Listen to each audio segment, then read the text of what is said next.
it right now. So he's going on his YouTube channel? Yeah.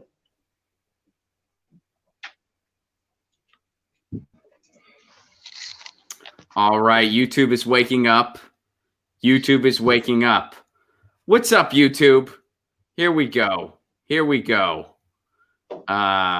It's really slow today. That's weird.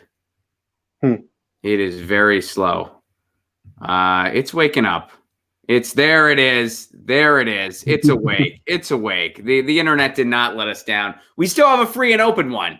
Every day I'm not sure. I'm like, maybe they took it. Maybe that was it. Maybe it's just not a thing anymore, but it's still a thing. What's up, everybody? Welcome to Get Your News On with Ron. It's Friday. What does that mean? That means we have a guest. We don't do Friday streams. You guys know this. When we do a Friday thing, it's because we have a guest. It's because we have someone with us, and we have a progressive who is running for New Jersey's 6th district, Russ Cirincione, which I speak Italian, and even I had to double check to make sure I was getting that name right. It's a beautiful name, but we're stoked Russ could join us today. How's it going, Russ? Hi, Ron. It's going great. How are you today? Thanks for having me. I'm wonderful, and you know what's funny, man? Your tie is similar to the tie I'm going to be wearing at my wedding. Wow. Yeah, I mean, so I didn't. I'm wearing a tie because my fiance told me I had to, and she's like, "You're gonna have to get ties that match the bridesmaids' dresses." And I was just like, "Okay, I have no clue. You just tell me what tie you want me to wear. You pick them out, and we're gonna get them for the for the groomsmen and stuff." And the tie kind of looks like that, but it's a skinny tie. I requested a skinny tie because I wanted us to look as much like a ska band as possible, and she was cool with that request. But the color is similar. Yeah, real men wear pink. All right, thanks for joining. That'd be so weird if I ended the interview there. like what's he doing? What the hell was that? He talked about a tie. I want to no. So you're a progressive. You're running in Jersey's 6th district, which is in Middlesex, New Jersey. Now, or around Middlesex. So kind of describe the area real quickly for anyone who's not familiar. So it's Middlesex and Monmouth counties, and every single bit of our district touches some body of water. So Edison, Woodbridge, the Amboys, where I'm from, Old Bridge, it goes all the way down the shoreline, like to Monmouth Beach and Asbury Park. And we have really, I often say it's a tale of two cities. Middlesex County is very working class, very densely populated, and then Monmouth County is more of like shore towns, and really there's many mega mansions that going down the shoreline. But here in the 6th district, we're genuinely very concerned about rising sea levels because we're so close to major bodies of water. So I'm a big Springsteen nut, which I'm sure no one's ever said that to you before when you mentioned you're from Jersey. But I know that Asbury Park I have performed in before. Have you ever been to Asbury Lanes? Yeah, I performed there once years ago, but so I'm a little familiar with the area, not super familiar, but I have been before. And you mentioned rising sea levels. So one of the things, and we'll get into like your overall platform shortly, but one of the reasons that I first got hip to you and found out about you was that you tweeted about something Italy had decided to do a little while ago, which is they basically have laws in place that you can't waste food. They have a system in place so that food does not go to waste. I take it that our families both have roots in the same sunny peninsula, and we know that food is very much celebrated on that sunny peninsula, that it is not something that is taken lightly, and that's something I celebrate. I'm sure you do too. So I think it's a beautiful law. And it's something that, there's so many pressing things that I think sometimes that kind of goes under the rug here in the United States. But you think about, first of all, our food culture desperately needs to change. It needs to change a lot. But also, we waste so much food. And you occasionally see that. Like, did you ever see there was that study, I believe it was in Berkeley, where that professor wanted to show that he could just not buy food ever if he didn't want to. And for like months, he just didn't buy food. He didn't buy food, and he didn't like use any, like he just rode his bike to campus to do his job, then rode his bike back home. So he's like, dude, my only expense is rent. And I forget the name of the guy, and you know, it's not super essential, but you know, his point was we waste so much food every day. And we could do so much better in getting that distributed. So why don't you elaborate? Like, how did you kind of get hip to that, and what are your ideas on how we can bring that stateside?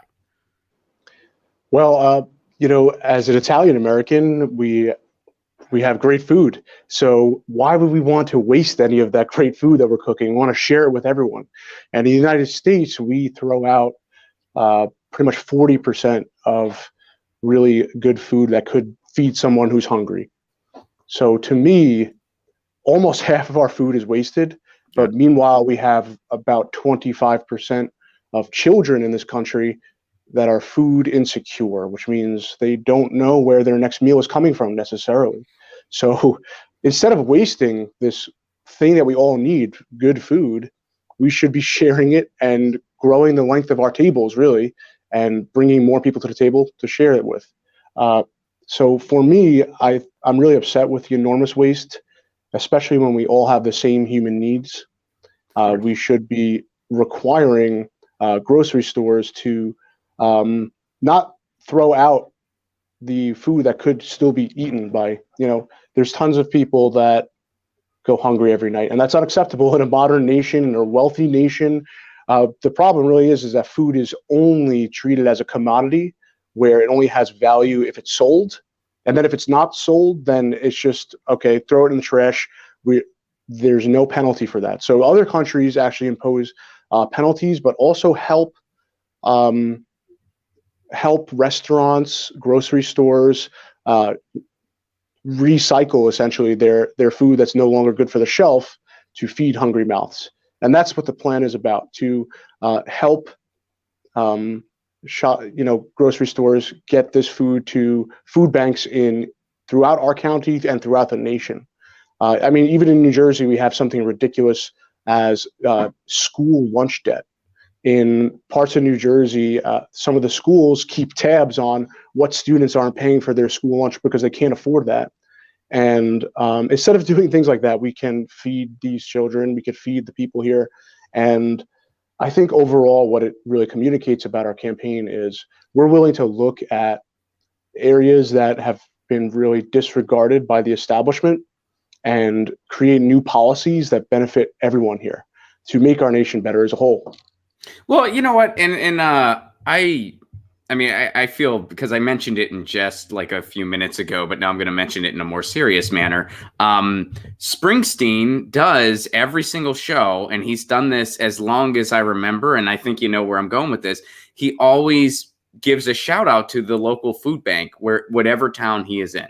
He always does that. So this is an issue he's pretty hip to. Have you tried like making a connection there? I mean, I know he's not in your district, but you're trying to, you know, break the political sphere in New Jersey. And, you know, that's an issue he's kind of all about. Well, Ron, actually, that's a great idea. We're going to do that right after we hang up here. So thanks. All right. Well, if it works out, all I ask in return is you get me an introduction because, you know, my idea, we have document on the internet. Yeah.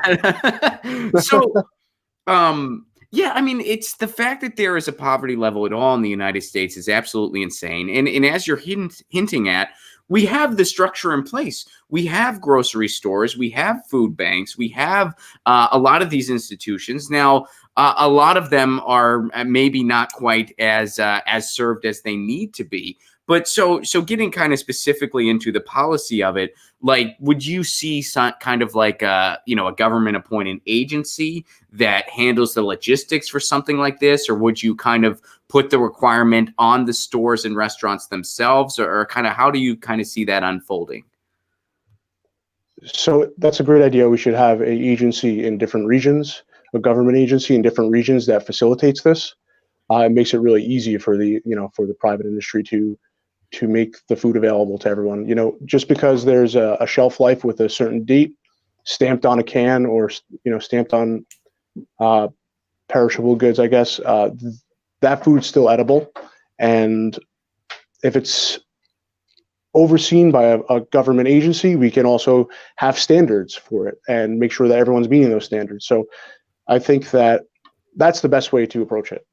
Yeah, I mean, it's so interesting to me too, and I'm sure you feel this way as well. But we have, if something is a day beyond an appointed expiration date or something like that, and I'm not suggesting people eat spoiled food. Of course, you shouldn't do that. That's bad.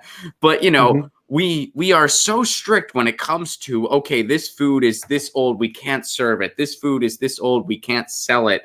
We're so strict when it comes to that. Meanwhile, preservatives, GMOs, fake food that's basically banned in other countries, we have no problem with that. No problem with that. Stuff that's illegal in other countries because of how like pasteurized and manufactured it is, we're cool with.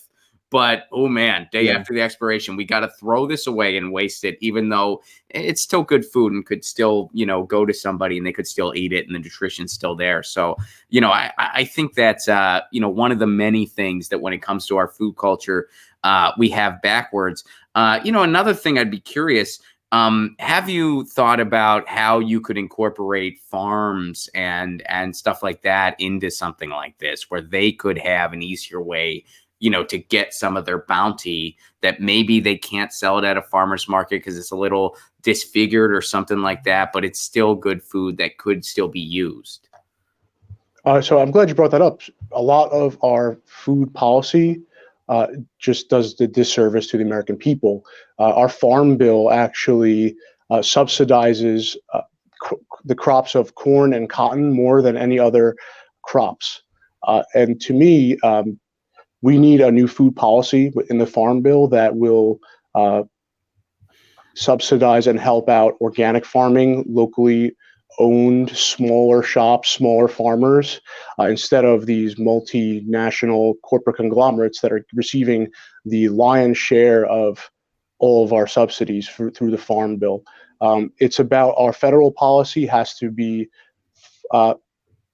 incentivize clean food that's grown from just the sun and with pesticide free. And there's been many new technologies that are emerging in this field that are super interesting to me, like hydroponic farming, aquaponic farming. They can be done indoor in warehouses in vertical farms, so they have less of a need for acreage, but they can go vertically, and they can be fully automated. They can create thousands of local new jobs and provide fresh produce for really very, very cheap. Because right now in America, it's kind of absurd to me how eating clean, eating healthy, fresh organic food is kind of so expensive. Yeah, it's expensive. Yeah. It's more of a privilege than a right.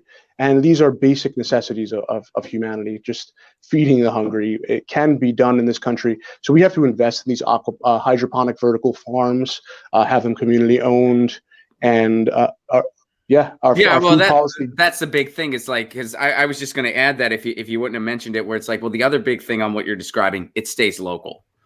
Because, I mean, factory farming, it's a lot less healthy.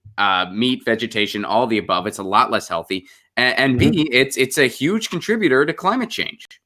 So, that's what really turned me on about you, is that you're drawing the connection between our food culture and climate change. I don't see candidates doing that enough, and I really like the fact that you're doing it. And I think, I mean, I got to tell you too, man, I my first trip abroad was to Italy. I have family over there. And I noticed that really quick. Produce there is cheap, and it's affordable, and it's local, and it's delicious. And it's, when I was over there, I was a college kid studying abroad. And, so I just had very little spending money and was just kind of like trying to learn the language. And it was a blast. It was one of the coolest times of my life. And, but I remember, you could get a little mound of cheese and some fresh bread, and that was enough for lunch for a couple days. And it was like €1.50. That's it. So, you know, and same with fruits, like if you wanted to get a tomato or something like that. And we just don't really have that in the States in the same way. I mean, we do have some things available that sometimes don't go under the radar. We have crop shares where you can work for a couple hours to get a share of fresh produce once a week. We do have that. I think that needs to be amplified and supported and subsidized even more. And it looks like you do too. So Absolutely. let's go to some other issues here as well. So you kind of support the general progressive bill of goods, Medicare for all, Green New Deal, climate change is real and we got to do something yesterday. Right. Living wages, all of the above. Is that pretty much you're all there?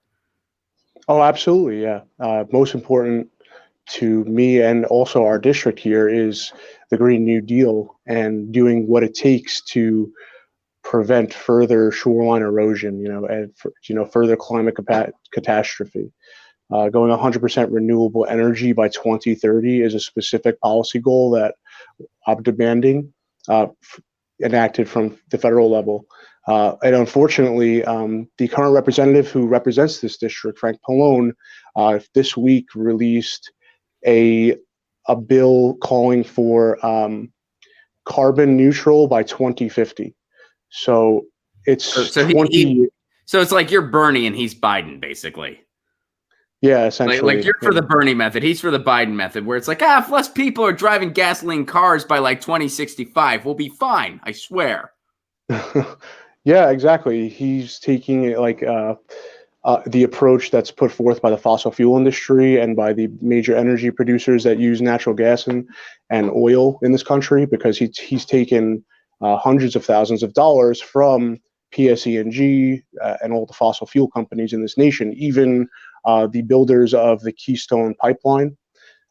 He takes money from them.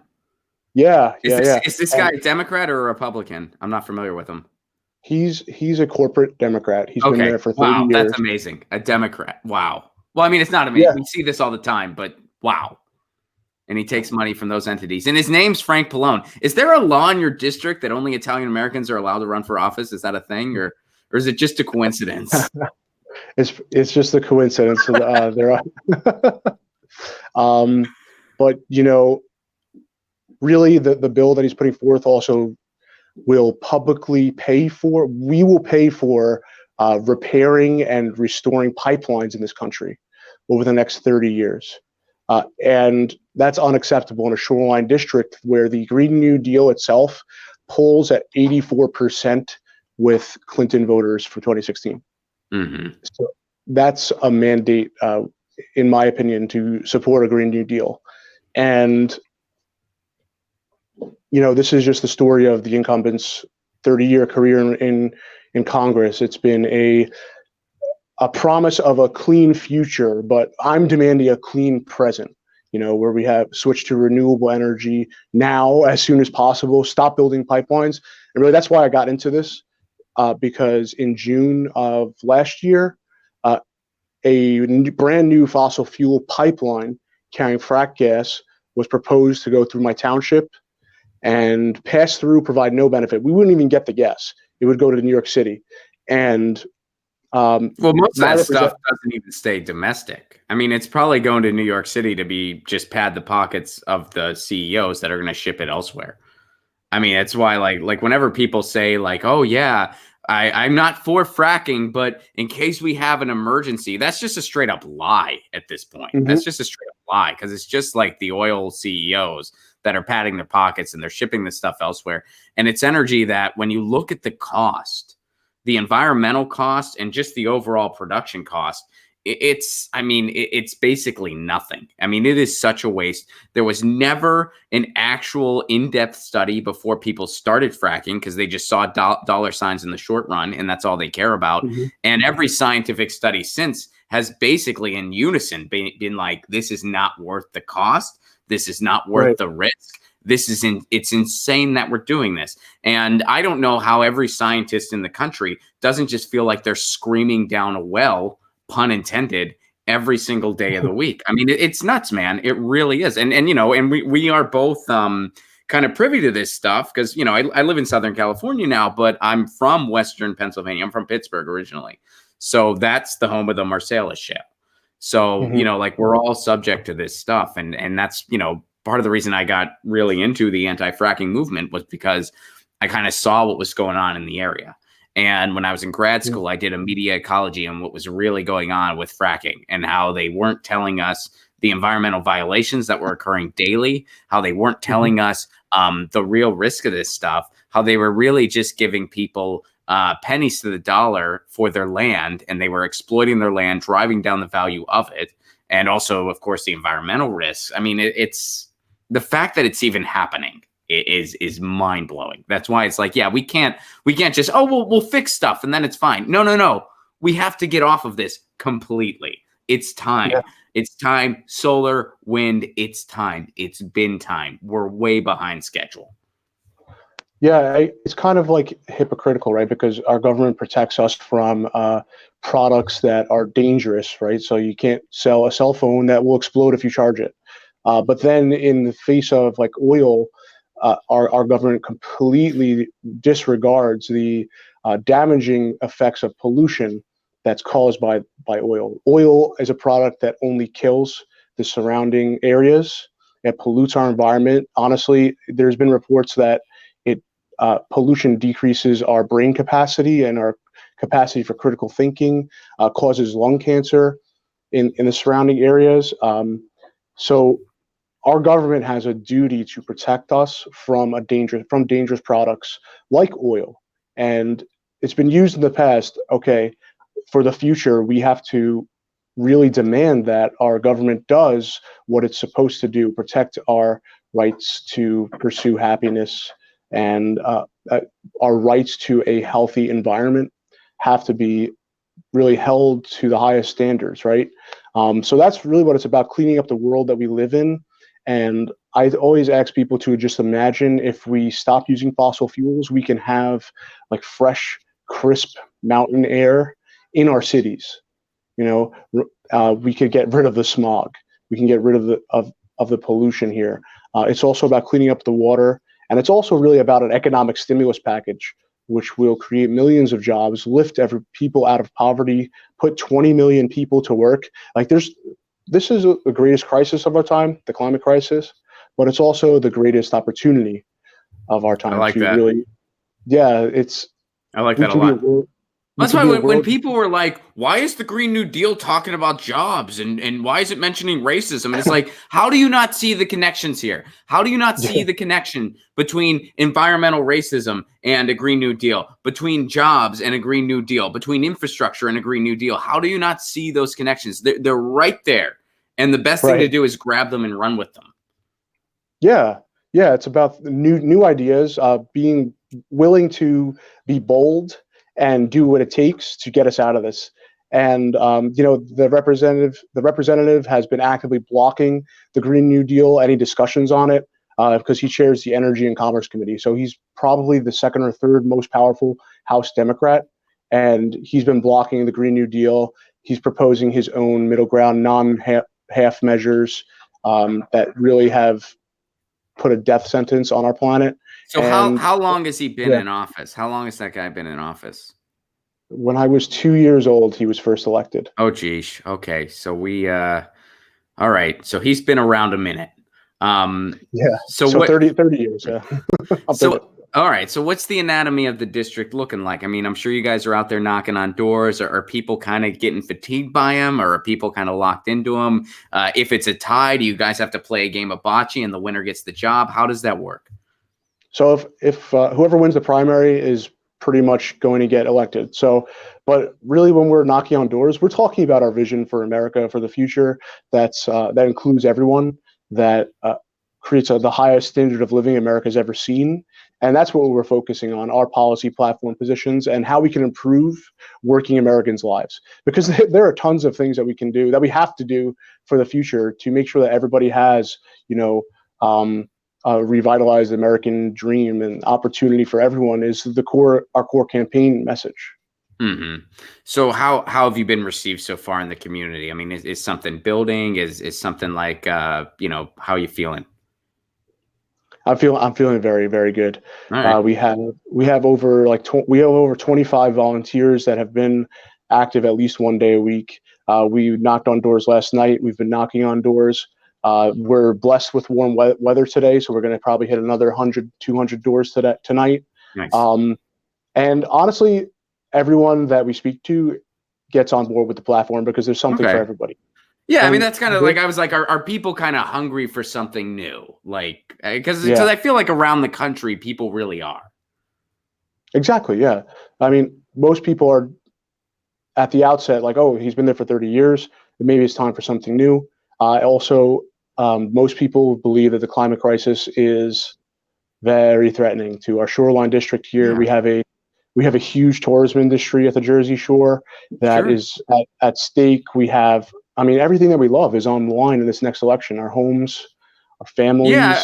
Do you come across people who are worried about their property, even like who are like, gee, I'm worried this could be underwater if we don't do something? Yeah, Ron, you know what's really crazy? There's many townships in our district that actually are experiencing flooding now. There's a town, Seabright, that every time it rains heavily, the water comes up